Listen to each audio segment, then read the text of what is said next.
Good morning everyone, welcome back to my YouTube channel. আশা করছি তোমরা সবাই খুব ভালো আছো। তো চলে আসলাম আজকে আরও একটা নতুন ব্লগ নিয়ে। আজকে হচ্ছে জানুয়ারি মাসের 27 তারিখ আর এখন বাজে সকাল 7টা।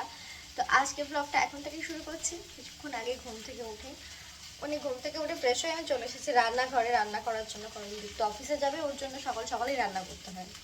তো এর আগে তো মাই রান্না করে দিত, আমি আগে মানে প্রথম দিকে আমি করতাম, তারপরে মা রান্নাটা করতো সকালবেলায়। তো আজকে আমি আসলাম রান্নাঘরে, কারণ মায়ের শরীরটা একটু খারাপ। তো সেই কারণে সকাল সকাল ঘুম থেকে উঠে রান্নাঘরে। আজকে সারাদিনে অনেক কাজ আছে। কী কাজ তোমাদের একটু বলে দিই। এই যে সকালে যত কাজ আছে সব কাজ সেরে তারপর আমি আমার কাজের উদ্দেশ্যে বেরোবো, কারণ আজ থেকে আরও নতুন একটা জার্নি কিছু শুরু করছি, নতুন কিছু শেখার চেষ্টা শুরু করছি আর কি। সেই কারণে যেতে হবে আমাকে, এখান থেকে যেতে হবে দমদম। ক্লাস আছে আমার 11টা। তো তার মধ্যে আমাকে গুছিয়ে গাছিয়ে 11টার মধ্যে ওখানে পৌঁছাতে হবে। তো চলো দেখতে থাকো আজকের ভিডিওটা। সকালবেলায় ঘুম থেকে উঠতে খুবই কষ্ট হয় শীতকালে, আর একবার যদি উঠে যাওয়া যায় তাহলে আর সেই কষ্টটা যেমন তেমন সেই ক্লান্তিটা থাকে না, যে ক্লান্তিটা অনেক লেট করে উঠলে শরীরে একটা কেমন কেমন করে না, তো সেইটা আর হয় না খুব যদি সকাল সকাল ওঠা যায়। তো আজকে সকালে রান্না করেছিলাম আলু দিয়ে, ফুলকপি দিয়ে, মটরশুঁটি দিয়ে তরকারি, আর মাছের ঝাল পেঁয়াজ আর টমেটো দিয়ে। তো ওই দুটোই রান্না করেছি। তারপর দীপ্তকে পাঠিয়ে দিলাম অফিস, ও চলে যাক, তারপরে আমাকে আবার রেডি হতে হবে। আচ্ছা, তোমরা আমাকে একটা ছোট্ট কথা বলো তো, এই যে হাজব্যান্ড ওয়াইফের মধ্যে যে ভালোবাসা, সেটা তো দেখলে আমার মনে হয় সবার ভালো লাগা উচিত, তাই না? যে না, ওরা কত ভালো আছে, ভালো থাকলেই ভালো বা কিছু। মানে আমি যদি আমার সামনে দেখি কোনো কাপল হাসি মজা করছে, খুব ভালো আছে, তাহলে কিন্তু আমার খুব ভালো লাগে। কিন্তু এমনই কিছু কিছু মানুষ আছে যে এই ভালোবাসাটা তারা আবার সহ্য করতে পারে না। বাট তারা কেন সহ্য করতে পারে না সত্যি আমার জানা নেই। তাদের হয়তো তারা লাইফে এরমটা পায় না বা কিছু, সেই কারণেই হয়তো জেলাসি ফিল করে, হিংসা করে। তোমাদের কি মনে হয় একটু কমেন্ট করে জানিও। সো এইমাত্র বেরোলাম, একটু লেটই হয়ে গেল। আর আজকে প্রথম ক্লাস, তো বুঝতে পারছি না কত আজকে পৌঁছাতে মনে হচ্ছে একটু দেরি হয়ে যাবে, কারণ এদিককার ট্রেনের যা অবস্থা। আর আমি একটু লেট করে বেরিয়েছি, মানে হয়ে গেল লেট আর কি, এই কাজ সেই কাজ করতে করতে। তাও তো খুব সকালবেলায় উঠেছিলাম। আমার যখন এখানে বিয়ে হয়েছিল তখন ভেবেছিলাম যে ঠিক আছে, কলকাতা তো কাছে হলো, আমার সব কাজ মানে কলকাতায় তো মাঝে মধ্যে কাজ থাকে, তো সেই কাজগুলো ইজি হয়ে যাবে। তো এখন যা দেখছি, আমাদের ওই মুর্শিদাবাদের থেকেও আমার বেশি ঘোরাঘুরি মনে হচ্ছে। কেন কি বলো তো, আমাদের বহরমপুর থেকে একটা ট্রেনে করে শিয়ালদা চলে যাওয়া যায়। বাট আমাকে এখানে শিয়ালদা বা দমদম যেতে গেলে 3টে থেকে 4টে আমাকে ট্রেন চেঞ্জ করতে হয়। কীরকম বলো তো, হাওড়া উলুবেড়িয়া থেকে ট্রেন ধরলে, মানে ট্রেন ধরে যাব আমি হাওড়া, হাওড়া থেকে মেট্রো ধরে যাব শিয়ালদা, শিয়ালদা থেকে মেট্রো আবার চেঞ্জ করতে হয়। তো চেঞ্জ করেও যে আমি সরাসরি দমদম চলে যেতে পারবো তা না, আমাকে দমদম যেতে গেলে ঘুরিয়ে ঘুরিয়ে নিয়ে যাবে। আর মেইন সমস্যা হচ্ছে যে রাস্তায় ভিড়। জাস্ট দেখো, সেই দিন এত পরিমাণে ভিড় ছিল, মানে উলুবেড়িয়া থেকে যে ট্রেন ধরেছিলাম সেই ট্রেন থেকে শুরু করে দমদম যাওয়া পর্যন্ত যতগুলো গাড়ি চেঞ্জ করেছি প্রত্যেকটা গাড়িতে ভিড় ছিল।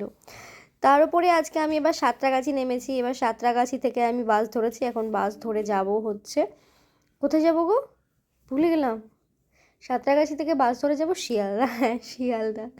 তো এই বাসগুলো স্টেশনের বাইরে দাঁড়িয়ে থাকে, এগুলো পার হেড 50 টাকা করে ভাড়া নেয়, ডিরেক্ট শিয়ালদা গিয়ে নামায়। তো না, হ্যাঁ ওই রকম ভাবে যায় না, আরে হ্যাঁ গো, 2 রকম বাস থাকে, একটা ওই দিক থেকে ধরিনি, আমি এদিক থেকে বাস ধরেছি, স্টেশনের একদম সামনে। ওটা 50 টাকা করেই ভাড়া নেয়। আর সরকারি বাসগুলো তো আছে আলাদা। আমার মনে হয় এটা ইলিগাল বা কিছু হবে হয়তো, আমার ঠিক জানা নেই। তো যাই হোক, আমি তারপর চলে গেছিলাম শিয়ালদা মেট্রোতে।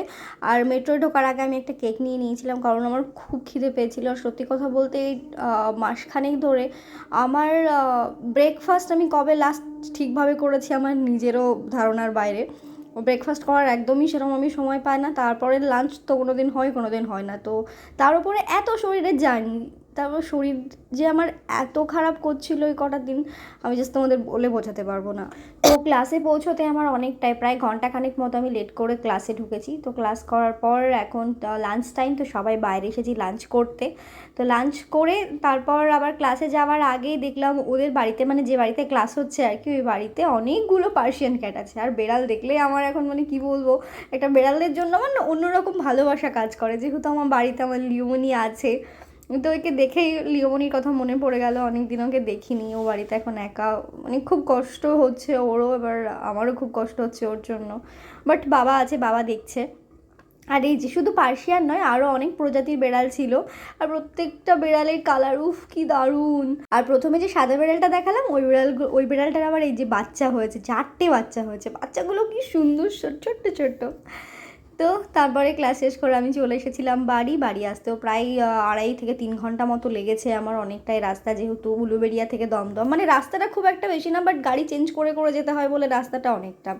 তো বাড়ি এসে আমি পাটা একদম উঁচু করে শুয়ে গেছিলাম, কারণ সারা দিন পা আমার নিচে ছিল, তো পা নিচে থাকলে না পা ফুলে যায় আমার, তো সেই কারণে সময় পেলে পাটা আমি এরকম করে উপরের দিকে করে তুলে শুয়ে থাকি।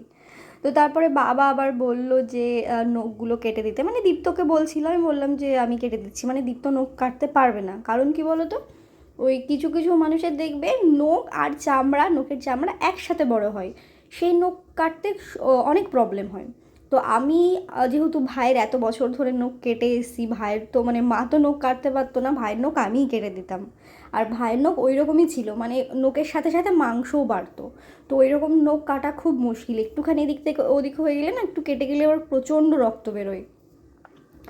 তো নখটা কেটে দেওয়ার পর ফাইলার দিয়ে আবার ভালো করে ফাইলারই তো বলে না ওটাকে, হ্যাঁ, তো ওইটাকে একটু নখগুলো ঘষে দিচ্ছিলাম। তারপর চলে গেছিলাম শপিং করতে, না সেরকম কোনো প্ল্যান ছিল না যে শপিংয়ে যাবো বা কিছু, বাজারে একটুখানি কাজ ছিল, দীপ্তকে বললাম চলো, তো ওখানেই দেখলাম যে কসমোতে 50% অফ দিচ্ছে, তাই ওকে বললাম যে চলো একটু ঘুরে আসি। যাও বললেই কি খালি হাতে ফিরে আসা যায়, তো ওখানে গিয়ে সেরকম কোনো জিনিস পছন্দ হয়নি, বাট এটা আমার খুব পছন্দ হয়েছিল, তো এটা আমি নিয়েছিলাম। আর তার সাথে এই যে ছোট্ট একটা বোতল দেখতে পাচ্ছ, কি সুন্দর একটা জলের ছোট্ট বোতল, তো দেখে আমার এত ভালো লাগলো আমি নিয়ে নিলাম। সচরাচর আমি জল ক্যারি করি না, বাইরে বেরোলে একটা 10 টাকা দামের বা 10-20 টাকা দামের একটা জলের বোতল নিয়ে নিই, বাট এই বোতলটা দেখে এত ভালো লাগলো তাই আমি নিয়ে নিয়েছি, আর ওটা নিয়ে এখন আমি জলও ক্যারি করি অবশ্য। তারপরে চলে এসেছিলাম এমবাজারে, মেবি এমবাজার, আমার ঠিক মনে নেই কোথায় এসেছি। তো কসমোতে তো 50% অফ দিচ্ছিলো, বাট ওখানে আমার পছন্দ হয়নি, তো এমবাজার বা কোনো একটা বাজারে এসেছিলাম হয়তো, আমার ঠিক মনে পড়ছে না। তো দীপ্তর জন্য 2টো টি শার্ট নিয়েছি। এবার ও না একদমই সেরমভাবে কিছু পছন্দ করতে পারে না, সত্যি কথা বলতে। ওর জামা কাপড়গুলো তো দেখছি বাড়িতে এসে, মানে ওর কোনো পছন্দ নেই, যে যখন যে যেটা দেয় সেটা গায়ে ঢুকিয়ে চলে যায়, এরকম একটা ব্যাপার। মানে আমি ওকে বলি যে তুমি এত সুন্দর দেখতে, তো একটু স্মার্টভাবে থাকো, দেখো আরও ভালো লাগবে। ও বলে যে না আমার পছন্দ না, আমি যেরম হলেই মিলে গেল ব্যাস। তো এখন থেকে মানে বিয়ের পর থেকেই আর কি, মানে সম্পর্ক শুরু হওয়ার পর থেকে জামা কাপড় আমি কেনাকাটি করি ওর, মানে এখনো পর্যন্ত যতগুলো জামা কাপড় প্যান্ট কেনাকাটা হয়েছে সবই আমার পছন্দের। তো প্রথমে যে টি শার্টের ট্রায়াল দিচ্ছিল ওটা ভালো লাগছিল না, এই অফ হোয়াইটটা ভালো লাগলো, তোকে বললাম যে এটাই নাও, তো ওটা নিয়েছে, আর একটা সোয়েট শার্ট নিয়েছে ব্ল্যাক কালারের। তো শপিং করার পর ওকে আমি বললাম যে যাও এই 2টো টি শার্ট আমি তোমাকে অ্যানিভার্সারি উপলক্ষে দিচ্ছি, কারণ সামনেই ওদের অ্যানিভার্সারি, তো সেই উপলক্ষে 2টো কিনে দিয়েছি আর কি। তারপরে আমরা চলে আসলাম লিটল চায়নাতে, এই লিটল চায়নাতে আজকেই প্রথম আসলাম, উলুবেড়িয়াতে। আর এই সব জায়গাতেও হ্যাঁ দীপ্ত কখনো আসে না, মানে ওর খাওয়া দাওয়া মানে বাড়িতেই মুড়ি ভাত ব্যাস এইগুলো, বাইরের খাবার একদমই তো খেতো না। এখন তো আমার সাথে থেকে থেকে একটু বাইরের খাবার খাওয়া শিখেছে, যদিও বাইরের খাবার খুব একটা খাওয়া ভালো নয়, তবুও মোমো ফুচকা এসব তো খাওয়া যেতেই পারে, তাই না, মাঝে মধ্যে রোল, মাঝে মধ্যে গেলে খুব একটা বেশি মনে হয় না প্রবলেম হবে। তো মানে মাঝে মধ্যে ব্যাপারটাও দীপ্ত আসতো না, বাট এখন আসে। তো এখানে এসে আমরা মোমো অর্ডার করেছিলাম, আর তার সাথে চিকেন ড্রামস্টিক। তো উলুবেড়িয়াতে আমি অনেক জায়গায় মোমো খেয়েছি, কোথাও আমার মোমো সেরম ভালো লাগেনি, বাট এইখানকার মোমোটা এত সুন্দর টেস্টি, জাস্ট 1 বাইট দেওয়ার পরে মানে ওয়াও রিয়াকশান ছিল, এত ভালো মোমোটা। তো তোমরা যারা উলুবেড়িয়াতে আছো তারা অবশ্যই গিয়ে একবার ট্রাই করে আসবে, দেখবে খুব ভালো লাগবে। এটা পরে বেশ ভালো লাগছে। এমন একটা মানুষ না, এর কোনো চয়েস নেই, কি থেকে কি পছন্দ করে, কোন ভাগ্যে আমাকে পছন্দ করছিল না, চয়েসটা খারাপ বললে হবে না, তখন আমার মানে আমাকে তখন নিজেকেই খারাপ বলবো আমি, বাট না আমাকে ভালো চুজ করেছে, বাট জামা কাপড়ের ব্যাপারে ওর একদম সেন্স নেই। সঠিক জিনিস আমি ঠিকঠাক চুজ করি, ফালতু জিনিস আমি চুজ করি না। ও তোমার এই জামা কাপড়গুলো ফালতু জিনিস, এগুলো আমি সঠিক জিনিস আমি ঠিকঠাক চুজ করি। শুনে শান্তি, বাট জামা কাপড়ও দরকার বাবু, জামা কাপড় আমার শরীর ঢাকা হয়ে গেলে আমার হ্যাঁ ওর হচ্ছে কথা এটাই যে শরীর ঢাকা থাকলেই হলো, সেটা 100 টাকা দামের জিনিস হলো ব্যাস, আর কোনো কিছুতে কিছু যায় আসে না, মানে দেখতে খারাপ হলেও সেটা পরে নেবে। আর এখন যে রান্না করার ক্লিপটা দেখছো, দুজনে মিলে রান্না করছি, এই ক্লিপটা অবশ্য তার পরের দিন রাত্রিকার।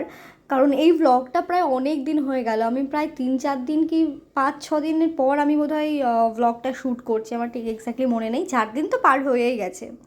তো রাত্রিবেলা এখানে বাবার জন্য 2টো রুটি করতে বললো মা, তো বাবার জন্য রুটি করছি, আর দীপ্ত ওইদিকে কি চিকেন রান্না করছিল। ভিডিও অনেক দিন হয়ে গেলে না ভয়েস ওভার করতে করতে ভুলেও যায়, আবার মানে ঠিকঠাকভাবে হয়ও না আর কি। ডেলি ব্লগ মানে কি, আজকে ব্লগ করছি মিনিমাম কালকে না হলে হার্ডলি হলো পরশু দিন আপলোড করলাম, ঠিক আছে, বাট ডেলি ব্লগ আমার আর ডেলি ব্লগ হয় না, নর্মাল ব্লগই হয়ে যায়। মানে আজকের ব্লগটা আমি 4-5 দিন পর গিয়ে আপলোড করছি। তো যাই হোক, এখানে রুটি করছিলাম, আর দীপ্ত আমাকে এখন বলছে যে তোমার রুটিগুলো এত ফোলে কী করে, তুমি আমাকে বোঝাও। আমি ওকে বলছি আমি কী করে বোঝাবো যে রুটিগুলো ফোলে কী করে, নর্মালি যেরকম করে সবাই করে আমি করি। বলছে আমার মায়ের রুটি তো কখনো এরকম ফুলতে দেখিনি। আমি বললাম জানি না বাবা। তো এখানে দীপ্ত রান্না করছিল, আমার রুটি করা হয়ে গেছিলো, তো বসে বসে এখানে আমি নলেন গুড় খাচ্ছিলাম, আর তোমাদের দেখাতে গিয়ে টপাস করে পড়ে গেল। তো দীপ্ত এখানে চিকেন রান্না করে আবার কষার পর আমাকে তুলে দিল, একটু বললো যে দেখো টেস্ট করে ঝাল লবণ ঠিক হয়েছে কিনা। তো দীপ্ত রান্না বেশ ভালোই করে। ছেলেদের রান্না এর আগেও তোমাদের বলেছি, ছেলেদের রান্নার কোনো নিয়ম কানুন নেই, বাট মানে এটা তখন ওটা তখন দিয়ে রান্না করলেও না ওদের রান্নার টেস্টটা খুব ভালো হয়। তো যাই হোক চলো আজকে এ পর্যন্ত।